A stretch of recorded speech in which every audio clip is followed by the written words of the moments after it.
Before God wants to give you the best, he wants to make you the best. నీకు ఉన్నతమైంది దేవుడు నీకు ఇవ్వాలి అని ఆశపడక ముందు నిన్ను ఉన్నతమైన వాడిగా చేస్తాడు. నీకు శ్రేష్టమైన దేవుడు ఇవ్వాలి అని ఆశపడితే ఫస్ట్ నిన్ను శ్రేష్టమైన వాడిగా చేస్తాడు. నీకు పరిపూర్ణమైనది ఇవ్వాలి అని ఆశపడితే నిన్ను ఫస్ట్ పరిపూర్ణుడిగా చేస్తాడు.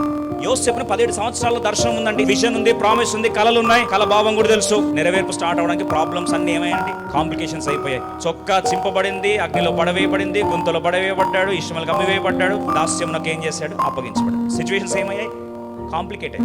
అయితే 105వ కీర్తనలో ఎందుకు దేవుడు ఆలస్యం చేస్తున్నాడు? 19వ వచనం, అతడు చెప్పిన సంగతి నెరవేరు వరకు యెహోవా వాక్కు అతనిని పరిశోధిస్తా ఉంది. God was testing him. ఫరోన్ కాదు, యోసేపు సహోదరుని కాదు, యోసేపుని.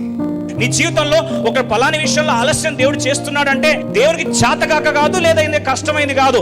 దేవుడు బెస్ట్ నీకు ఇవ్వాలంటే నిన్ను బెస్ట్ గా తయారు చేసుకుంటాడని మర్చిపోవద్దు.